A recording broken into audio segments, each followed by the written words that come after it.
Nós estamos seguindo as nossas meditações no Evangelho segundo João e nesta noite eu quero convidar os irmãos, aqueles que podem, para ficar de pé, para que juntos possamos fazer a leitura do texto que nós iremos considerar nesta noite, que está localizado no Evangelho de João, no capítulo de número 3, no verso de número 16, até o verso de número 21. Evangelho segundo João, capítulo de número 3, verso de número 16, até o verso de número 21.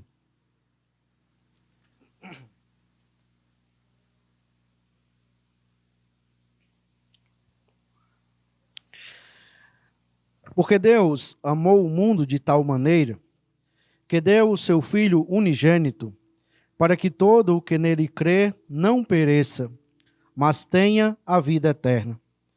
Porque Deus enviou o seu Filho ao mundo, não para que condenasse o mundo, mas para que o mundo fosse salvo por ele.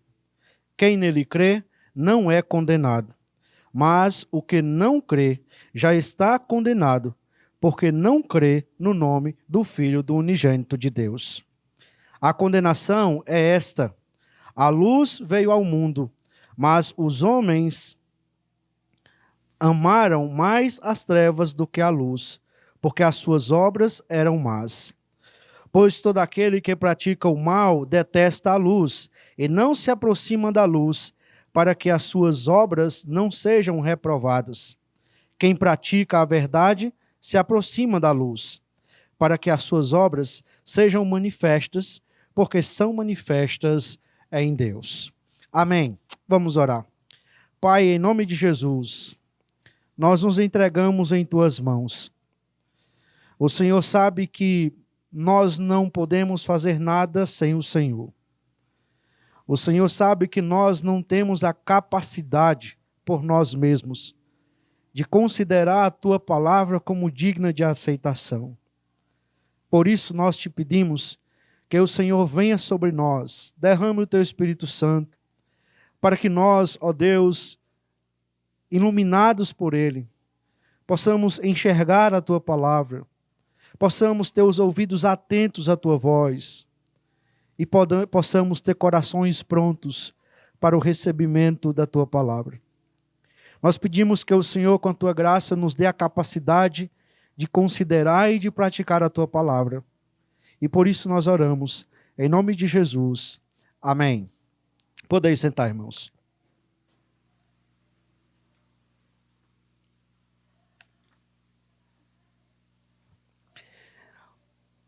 O apóstolo João escreveu o seu evangelho, o quarto evangelho, para orientar as pessoas a respeito de duas perguntas, duas questões que são extremamente importantes na vida de todo ser humano. A primeira, ele tenta mostrar, ou ele procura mostrar, quem é Jesus. Jesus é o Filho de Deus. E ele tenta mostrar para nós, ele propõe para nós qual é a atitude correta que nós devemos ter em relação à pessoa de Jesus. Estas coisas foram escritas para que vocês creiam que Jesus é o Filho de Deus e para que, crendo, vocês possam ter vida em seu nome. O objetivo do Evangelho de João é muito simples. É demonstrar quem é Deus, e ao demonstrar quem é Deus, a demonstrar quem é Jesus, ou demonstrar que Jesus é Deus, e ao demonstrar que Jesus é Deus, levar cada pessoa que ouvir esta mensagem a crer nesta pessoa, a crer no Filho do unigênito de Deus. De modo que, ao chegar no capítulo 3, nós encontramos João descrevendo um encontro extremamente significativo com Jesus. Este encontro é entre Jesus e Nicodemos. Ali nós percebemos, meus irmãos, que neste encontro Jesus aponta para a necessidade do novo nascimento. O homem precisa nascer de novo. Até mesmo aquela pessoa que tem uma boa posição, como Nicodemos, até mesmo aquela pessoa que tem uma boa religião, como Nicodemos, até mesmo aquela pessoa que tem uma boa reputação, como Nicodemos tinha. Mas era necessário o novo nascimento, porque ele só seria transformado, ele só veria o reino de Deus se ele então nascesse de novo.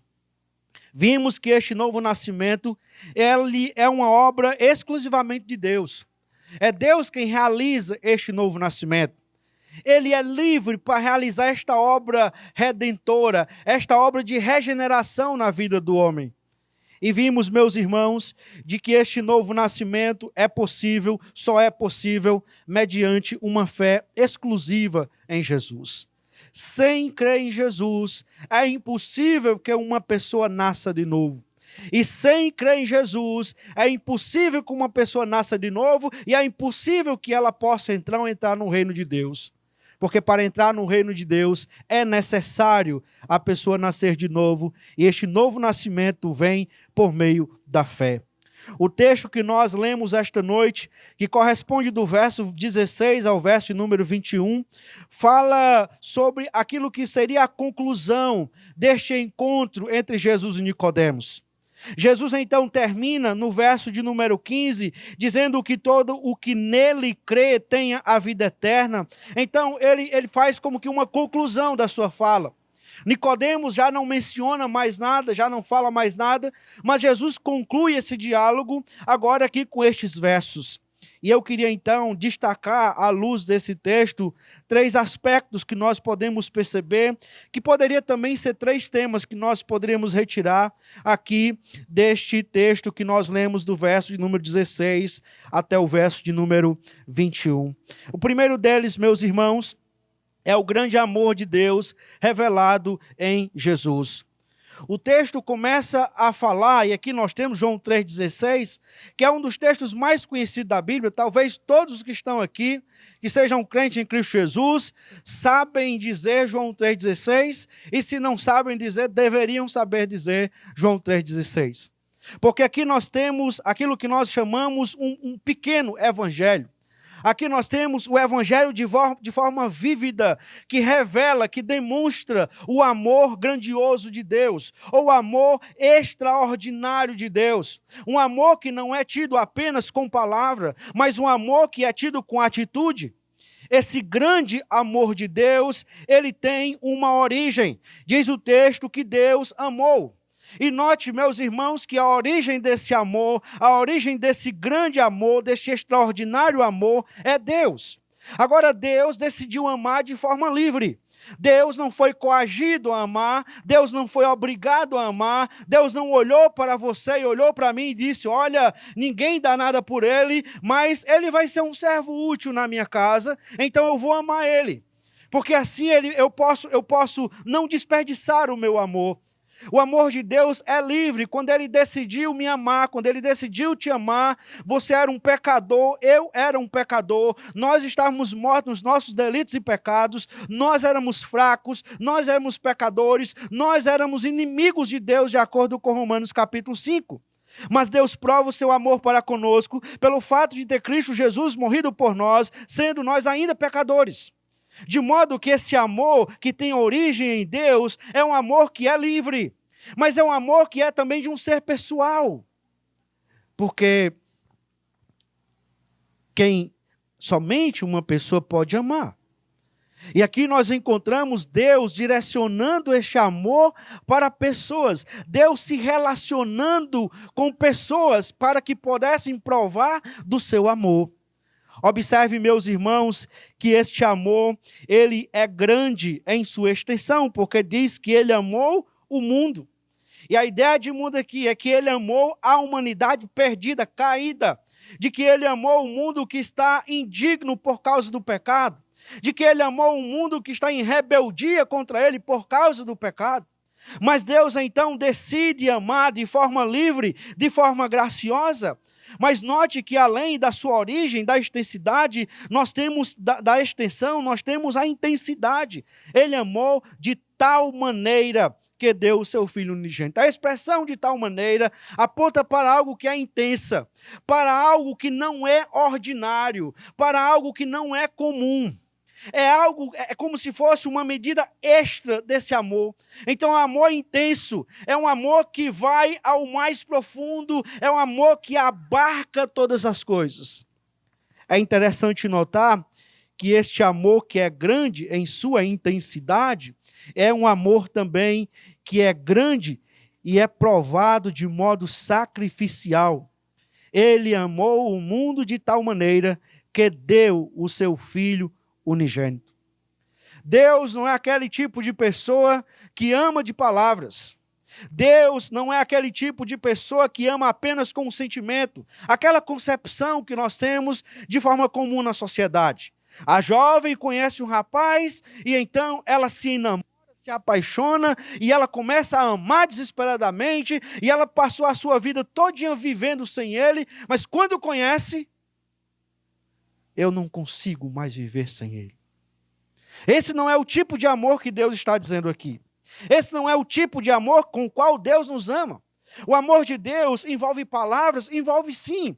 Porque note que é Ele quem diz, Deus amou. Envolve sentimento? Envolve sim. Porque Deus tem compaixão, Deus tem misericórdia. Mas não é só isso. Observe que nós temos aqui um amor que é provado no fato de Deus dar um grande presente. Esse amor de Deus é grande, e Ele prova esse amor com um grande presente. Ele deu Cristo Jesus, Ele deu o seu Filho unigênito. E aqui, para você que é pai e mãe, está aqui esta noite, você pode imaginar o que isso significa.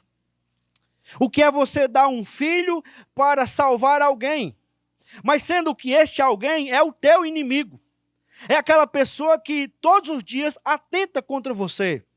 Que todos os dias ela arquiteta, ela conspira contra você. Mas mesmo assim, você resolve amar. E você resolve dar o seu filho. Para que o seu inimigo pudesse ser salvo, possa ser salvo. Este é o amor de Deus. Quando Ele entrega Jesus para morrer no Calvário, Ele entrega por inimigos. Eu e você, nós vivíamos como inimigos de Deus. Aqueles que não têm Cristo Jesus como Senhor e Salvador das suas vidas, vivem como inimigos de Deus. E Deus entrega o seu Filho Jesus para que Ele possa salvar os seus inimigos. Haveria de alguém dar o seu filho para salvar outra pessoa? Talvez. Se fosse uma boa pessoa, quem sabe? Você sacrificaria o seu filho.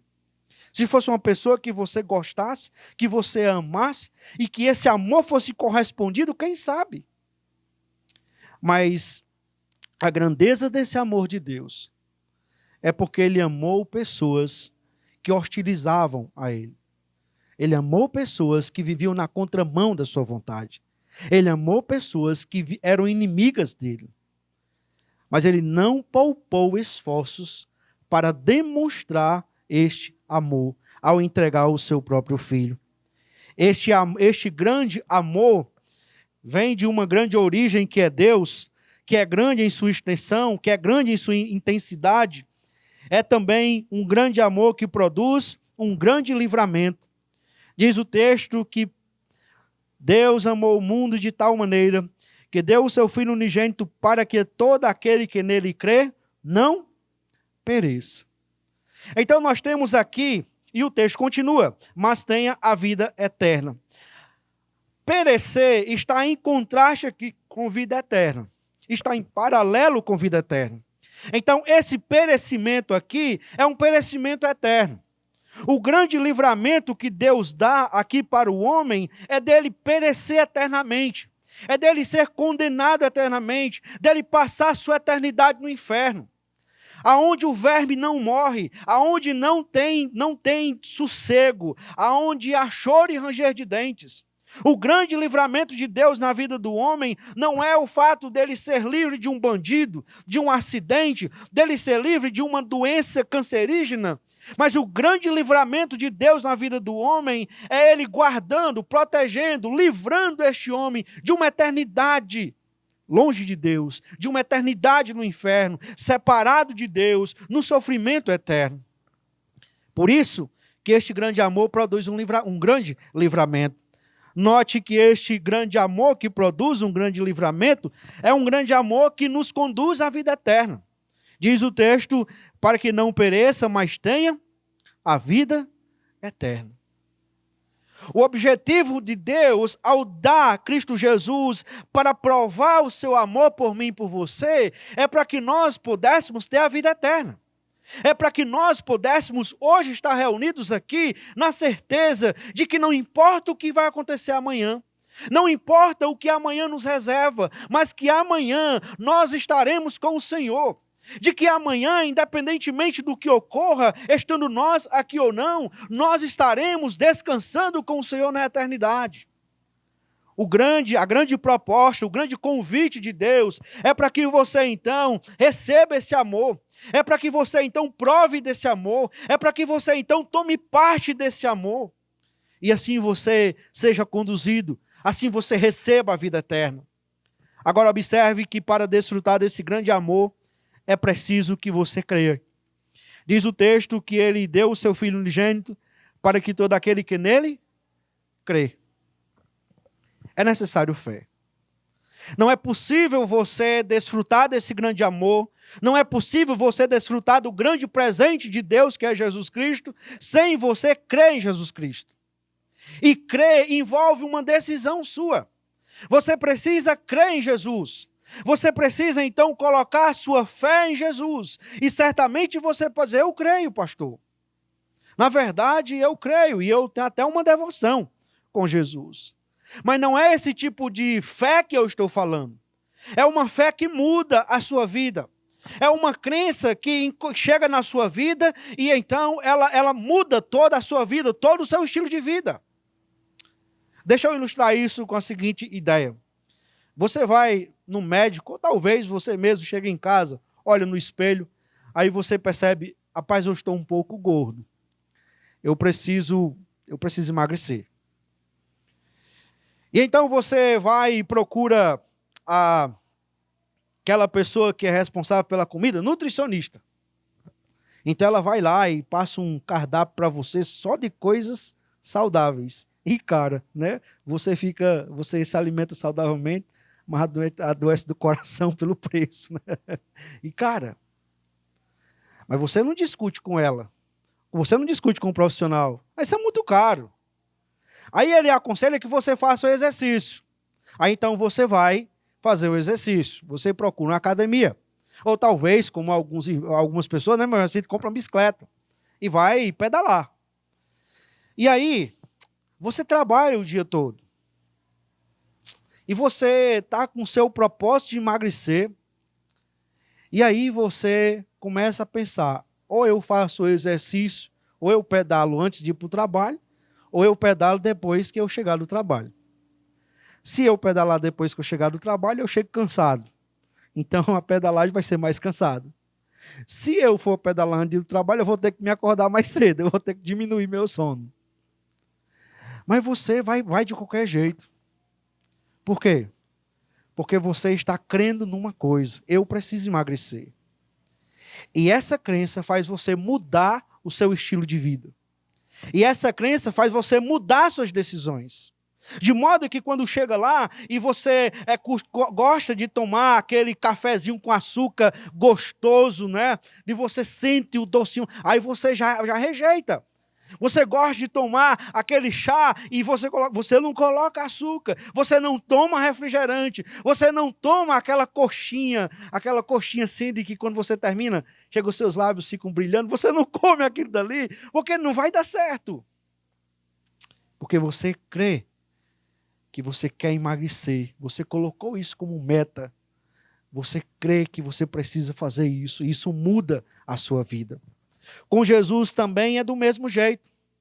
Quando eu então creio em Jesus, é uma crença que muda a minha vida. É uma crença que molda as minhas decisões. É uma crença que muda o meu estilo de vida, a minha conduta. Isto é fé. Isto é fé. Observe que para desfrutar deste amor é necessário esta fé. Mas o texto continua. E então nós chegamos no verso 17. E aqui, além do grande amor de Deus, nós podemos observar o propósito de Deus ao enviar Jesus. Porque Deus enviou o seu Filho ao mundo enviou ao mundo não para que condenasse o mundo, mas para que o mundo fosse salvo por ele. Ora, na mentalidade judaica, acontecia da seguinte forma: quando o Messias chegar, o enviado chegar, então ele vai trazer juízo sobre todas as nações. A ideia de que quando mas o Messias, o Cristo, chegasse em Jerusalém, ele traria juízo sobre todas as nações que estão em oposição a Israel. Primeiramente a Roma e a todas as outras que infligiram dificuldade, tristeza, dor para a nação de Israel. Só que, de repente, tem uma pessoa que chega e se afirma ser o Messias. Ou pelo menos dá a característica, convida as pessoas para crer nele, para ter a vida eterna. E essa pessoa que está se identificando assim, ela não traz o juízo. Ela não traz a bênção que eles esperavam que ele trouxesse. Porque o propósito não era exatamente da forma como o povo esperava ou interpretava. O texto nos diz que este propósito de Jesus não era para condenar o mundo. Agora entenda que o fato, e algumas pessoas chegam a dizer, não, mas olha, Jesus, ninguém pode me condenar. Porque nem Jesus, quando veio ao mundo, veio condenar as pessoas. Jesus não condenou ninguém, está aqui, o texto está dizendo. Mas, meus irmãos, a razão pela qual Jesus não veio para condenar é uma razão muito simples. O mundo já estava condenado.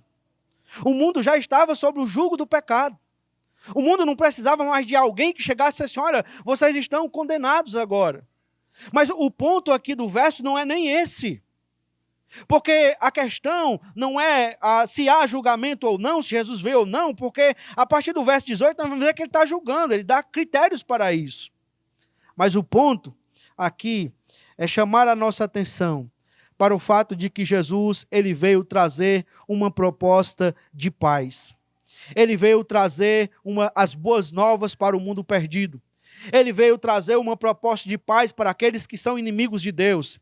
Ele veio trazer uma proposta de comunhão para aqueles que estão em rebeldia contra Deus. Ele veio trazer, meus irmãos, uma proposta de paz, uma proposta de alegria para aqueles que buscam alegria nas coisas desse mundo.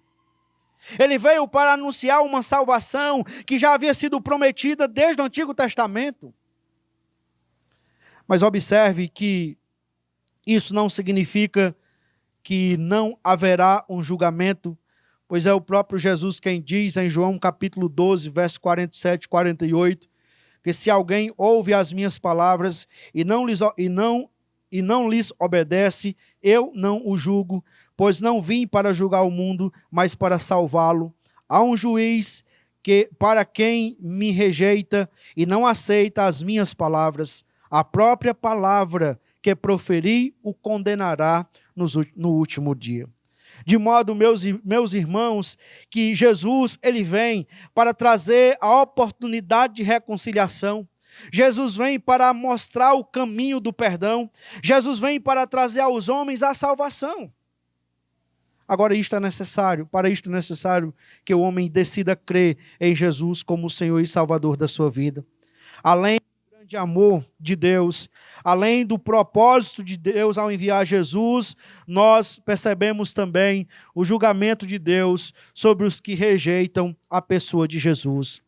Verso de número 18, quem nele crê não é condenado, mas o que não crê já está condenado, porque não crê no nome do unigênito Filho de Deus. E a condenação é esta: a luz veio ao mundo, mas os homens amaram mais as trevas do que a luz, porque as suas obras eram más.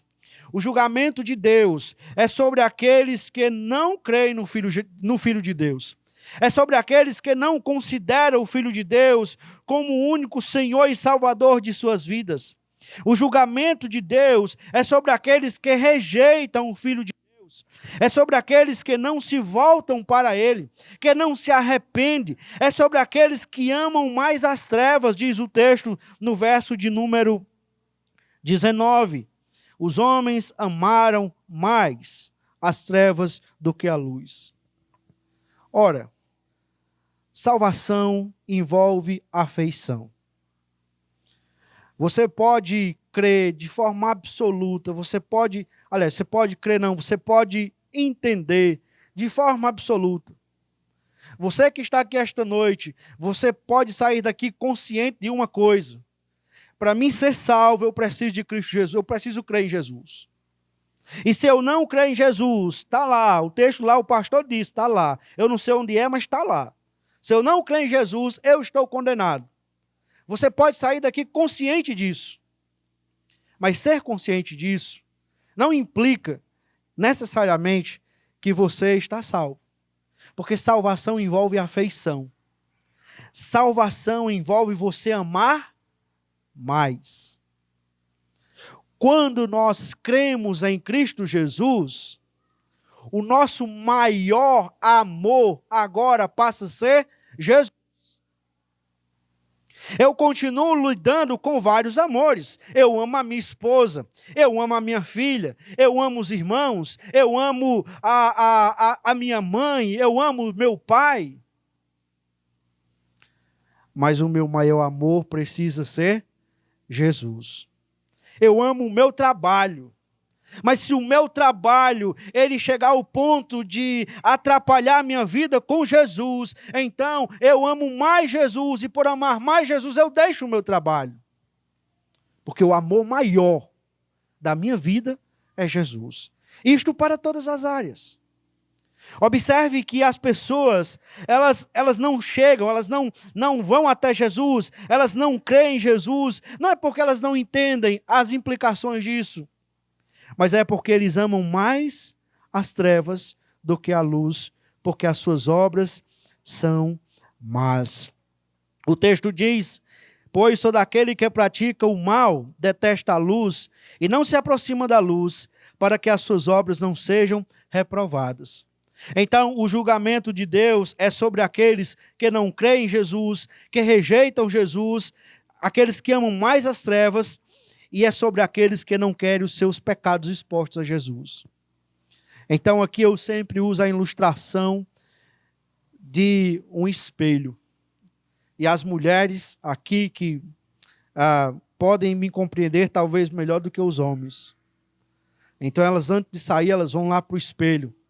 E elas não querem um espelho pequeno, elas querem um espelho grande. Porque elas querem ver toda a imperfeição que possa ter. Seja no cabelo, na maquiagem, seja onde for. Elas não querem sair desarrumada nesse sentido. Então, nesse caso, Jesus seria como esse espelho.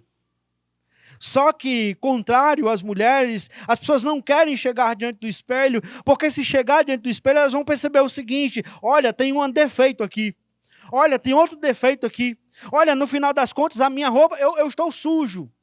E é de uma sujeira que eu não consigo me limpar. Eu já lavei essa roupa, já passei sabão, já passei vento, mas não tira essa mancha. Olha, tem um pecado aqui, tem outro pecado ali. E quanto mais a gente para, mais a gente percebe as nossas imperfeições.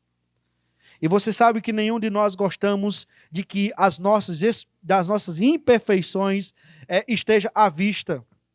Então, por causa disso, os homens preferem viver nas trevas. Preferem viver na escuridão, porque na escuridão não precisa, ninguém vê nada. Então eu não vejo os seus defeitos, você não vê os meus defeitos, e eu vivo a minha vida tranquilo. Sem nunca perceber, sem nunca enxergar o quão pecaminoso é a minha vida, é as minhas vestes, o quão suja está as minhas vestes, a minha vida. E por isso eles preferem viver nas trevas, fazendo o que é mal, porque eles amam fazer o que é mal. Isso é triste, irmãos. Mas é isto que a palavra de Deus diz.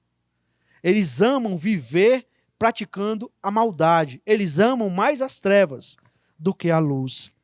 Quem pratica a verdade se aproxima da luz, para que as suas obras sejam manifestas, porque são feitas em Deus.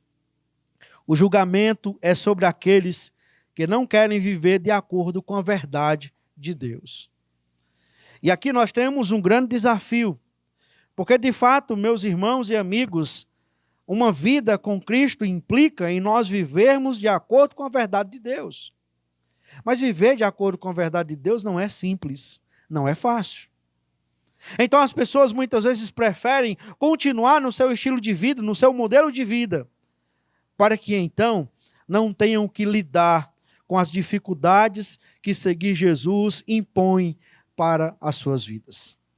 E assim, meus irmãos, nós chegamos à conclusão da exposição destes poucos versículos de João capítulo 3, verso 16 até o verso 21. E eu quero passar então aqui para algumas considerações finais, algumas aplicações para nós. A primeira delas, meus irmãos, é que o amor de Deus é extraordinário. Talvez eu não precisasse mencionar esta aplicação, mas eu entendo ser necessário para que isso saia bem cristalizado em nosso coração. Esse amor, ele é extraordinário porque ele é um grande amor. Ele é extraordinário porque é um grande amor dirigido para um objeto indigno deste amor. Nós não merecemos ser amados por Deus. Nós não merecemos o presente de Deus para nós. Nós não merecemos o livramento de Deus para nós. Nós não merecemos a garantia de Deus para nós, que é a vida eterna. Mas é isto exatamente o que faz deste amor ser um amor extraordinário. Você pode chegar na sua vida, você pode se alegrar pelo fato de que você é amado por Deus. Você é amado pela pessoa mais importante do universo. E essa pessoa não poupou nem o seu filho para provar o amor dele por você. Você não precisa viver carente de amor, carente de atenção, porque você tem um Deus que te ama e provou isso de forma sacrificial na cruz. Mas este amor que nós observamos aqui, este grande amor, esse amor extraordinário, é um amor, meus irmãos, que exige de nós uma decisão.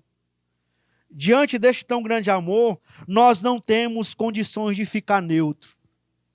Ou nós então desfrutamos deste amor, ou nós rejeitamos esse amor. Agora, algumas pessoas podem pensar, não, mas eu sou neutro. Eu não desfruto desse amor. Eu não creio em Jesus, mas eu também não sou assim, essa pessoa má, né? Não sou assim, eu sou um bom cidadão. Eu cumpro os meus direitos, os meus deveres e tudo mais. Tudo bem. Mas entenda que no nosso relacionamento com Deus, na nossa decisão entre crer em Jesus, entre ser parte, provar, desfrutar desse amor, não existe neutralidade. Veja o que é que Jesus diz em Lucas, capítulo 11, verso 23. Quem não é por mim, é contra mim. E quem comigo não ajunta, espalha. Não existe meio termo. Não existe ficar em cima do muro. Ou você está desfrutando desse amor, ou você crê em Jesus, ou você é amigo de Jesus, ou você está do outro lado. Você é inimigo de Jesus. Ou você está juntando com Jesus, ou você está espalhando o que Jesus está juntando, ou você está trabalhando junto com Jesus, ou você está trabalhando contra Jesus. Não existe um meio termo. E eu acredito que nós não podemos ficar sem tomar uma decisão. E alguns dizem, não, eu estou indeciso, eu não sei o que decidir. Mas nós devemos lembrar que a indecisão também é uma decisão. A indecisão é a decisão de não decidir. Quando nós ficamos parados, tomados pela indecisão, nós estamos tomando uma decisão. E eu não sei qual é a decisão que você tem tomado no seu coração. Mas, ou você está com Cristo, ou você está contra Cristo. Isso não sou eu que estou dizendo, isso é o próprio Cristo quem diz. Qual a decisão você vai tomar diante deste grande amor que é proclamado pelo próprio Jesus? Esta decisão é uma decisão sua. É uma decisão pessoal. Eu não posso tomar por você. A sua esposa não pode tomar por você. O seu filho não pode tomar por você. É uma decisão pessoal. Porque Deus te ama de forma pessoal. Uma segunda aplicação, meus irmãos, é que no mundo caído por causa do pecado, amar requer disposição para o sacrifício. E esta verdade, meus irmãos, é presente no ato de Deus entregar o seu Filho. de Deus sacrificar o seu Filho por nós. Porque desde que o pecado entrou no mundo, quase sempre, quando nós decidimos amar, nós teremos que fazer algum sacrifício. Nós decidimos amar nossa esposa, ela tem defeitos. E muitas vezes nós precisamos ter disposição para nos sacrificar por ela, apesar dos defeitos que ela tem. Nós temos filhos que nós nos sacrificamos por eles. Mas nós fazemos isso não é porque eles são bons, não é porque eles são perfeitos. Eles têm defeitos. Mas é porque nós decidimos amar. Quando nós decidimos, então, crer em Jesus, decidimos fazer de Jesus o amor maior da nossa vida, nós teremos ter disposição de fazer sacrifícios também. É nós estarmos à disposição de ter que tolerar as opiniões das pessoas, ter que tolerar a zombaria das pessoas muitas vezes, de ter que tolerar muitas vezes aquelas pessoas que estão falando, zombando de você, agora só quer ir para a igreja, agora só quer ser o bichão, só quer ser santo. É disposição para sacrificar muitas vezes os nossos sonhos, os nossos desejos, quando estes não estão em harmonia com os desejos, com os sonhos de Deus para nós. É disposição para nós valorizarmos o que Jesus valoriza. E muitas vezes nós precisamos fazer sacrifícios. Mas foi assim com Jesus. Quando Jesus decidiu me amar e lhe amar, ele também demonstrou disposição para se sacrificar por mim e por você. Porque no mundo caído por causa do pecado, amar requer disposição para o sacrifício. Uma terceira aplicação é que a fé exclusivamente em Jesus é uma condição para a salvação. Isto, eu acredito, tem ficado muito claro quando nós estamos caminhando no Evangelho de João e ficará ainda mais claro a partir de então. A fé que salva não é aquela fé em Jesus. Eu creio em Jesus, mas eu creio no Padre Cícero, eu creio em Maria, eu creio em Antônio, eu creio em Raimundo, eu creio em Francisco, mas eu creio em Jesus. Não é esse tipo de fé que salva. A fé que salva é uma fé exclusiva em Jesus. Porque no final das contas, só há um mediador entre Deus e os homens. Jesus Cristo, homem.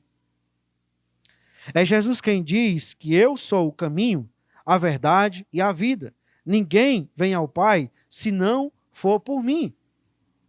Então a fé que salva é uma fé exclusiva em Jesus. Não é a fé nas minhas devoções. Não é a fé que é adquirida porque eu faço parte de uma igreja batista regular. Então eu faço parte da igreja batista regular, eu vou no culto domingo, eu não perco a escola dominical, então pronto, estou resolvida a minha vida. Eu não preciso me preocupar mais por nada. Eu venho para a igreja, eu devolvo oferta, eu até devolvo o dízimo. Então eu não preciso me preocupar com nada porque eu sou um bom religioso. Eu consigo fazer todos os rituais e cumprir com os rituais. Eu participo da ceia. Isso é uma ilusão. Uma boa religião vai te levar ao inferno. Porque o que salva não é religião. O que salva não é você fazer parte de uma igreja, seja ela protestante ou não. Mas o que salva é você crer de forma exclusivamente em Jesus. É você colocar a sua confiança, é você colocar a sua vida nas mãos de Jesus, de modo que o seu estilo de vida, o seu modo de vida, agora vai ser de acordo com o modo de vida que agrada a Jesus. Você vai olhar para o mundo e você não vai olhar para o mundo com os olhos que você olhava anteriormente. Agora você vai olhar para o mundo na perspectiva de Jesus. Você vai olhar para o futuro e você vai olhar para o futuro na perspectiva de Jesus. E não mais na indefinição que esse mundo oferece para nós. Se você quer ser salvo e se você deseja ir para o céu, a fé exclusiva em Jesus é uma condição para a sua salvação.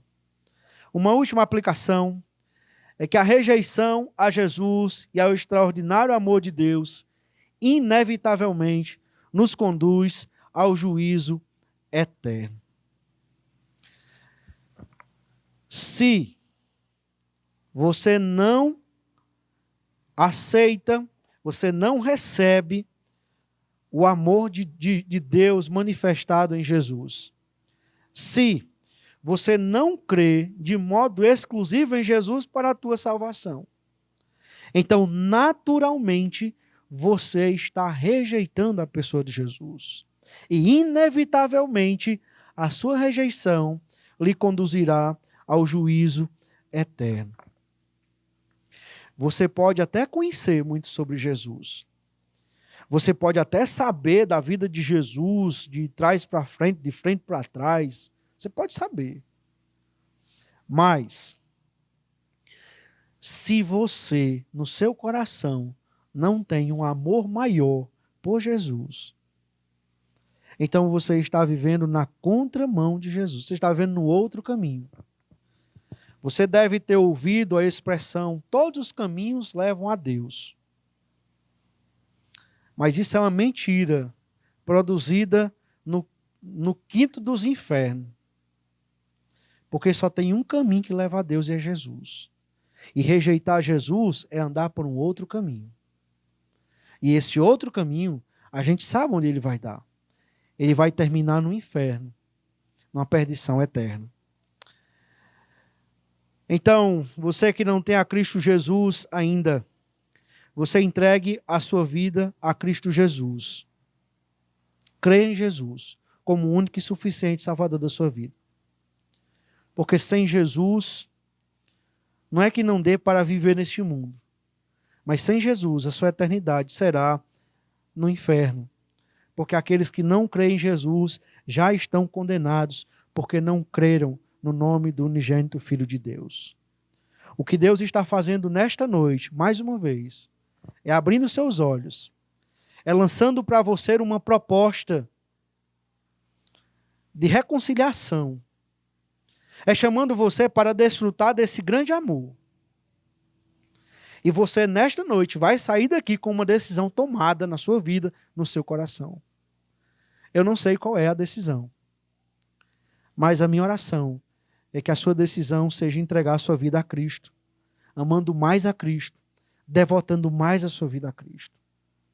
Para que assim você possa não só desfrutar deste extraordinário amor de Deus, mas você possa desfrutar da garantia de uma eternidade, de uma vida eterna com o Senhor, aonde não haverá mais dor, aonde não haverá mais choro, aonde não haverá mais luta, aonde não haverá mais tristeza, porque as primeiras coisas passaram. Vamos orar ao Senhor. Pai, nós queremos em nome de Jesus te agradecer pela tua palavra. A tua palavra que é maravilhosa. Nós queremos te agradecer, ó Deus, porque o Senhor nos amou. E o Senhor não só nos amou, mas o Senhor continua nos amando, apesar de nós. Nós queremos te agradecer porque o Senhor olha para nós e vê os nossos pecados, vê as nossas indignidades, vê que as nossas justiças não passam de trapos de imundícia, mas mesmo assim o Senhor decidiu nos amar. E nós te louvamos porque este amor é eterno. Nós te louvamos porque este amor é livre, o Senhor decidiu nos amar. Nós te louvamos, ó Deus, porque não depende de nós sermos aprazíveis a Ti. E por isso nós te louvamos por Jesus. Se não fosse Ele, nós não teríamos a condição de desfrutar deste amor tão grande. Nós te louvamos porque o Senhor nos concede a salvação. Mas, Senhor, tem tantas pessoas que ainda não conhecem o Senhor, que ainda não desfrutam deste amor, que ainda não têm a certeza de que terão uma eternidade com o Senhor, e por elas eu clamo agora. O Senhor tenha misericórdia delas, assim como o Senhor teve de mim, como o Senhor teve de tantos outros aqui presentes. Que o Senhor se compadeça, ó Deus, porque a tua compaixão é livre, é soberana. Então faz isso por tua graça. Faz isso, ó Deus, para o louvor da tua glória. O Senhor tem prazer em pegar vasos que ninguém dá nada por eles e transformar em vasos de honra para a tua glória. Então faz isso. Faz isso, é obra do Senhor. Nós não podemos fazer, só o Senhor pode. Nós te agradecemos porque em Cristo Jesus nós temos a certeza que o Senhor continuará nos amando por toda a eternidade. Nós te louvamos, nós te adoramos, nós te exaltamos, porque tu és o único Deus digno de toda adoração, de toda honra e de toda glória. E em ti nós nos regozijamos, nós nos alegramos. Em nome de Jesus, rogamos que o Senhor nos abençoe e nos guarde. Rogamos que o Senhor volte o teu rosto para nós, com misericórdia, e nos conduza na tua paz. E rogamos que a graça de nosso Senhor Jesus Cristo, que o amor de nosso Deus e Pai, e a comunhão do teu Espírito Santo, que é Deus, esteja conosco hoje e sempre, até o dia em que nós nos encontraremos com o Senhor. E assim estaremos para sempre com Jesus. É em nome dele que nós oramos ao Senhor. Amém. Meus irmãos, após uma oração silenciosa, está encerrado este culto. Desejo a todos uma boa noite, uma boa semana e que Deus graciosamente vos abençoe.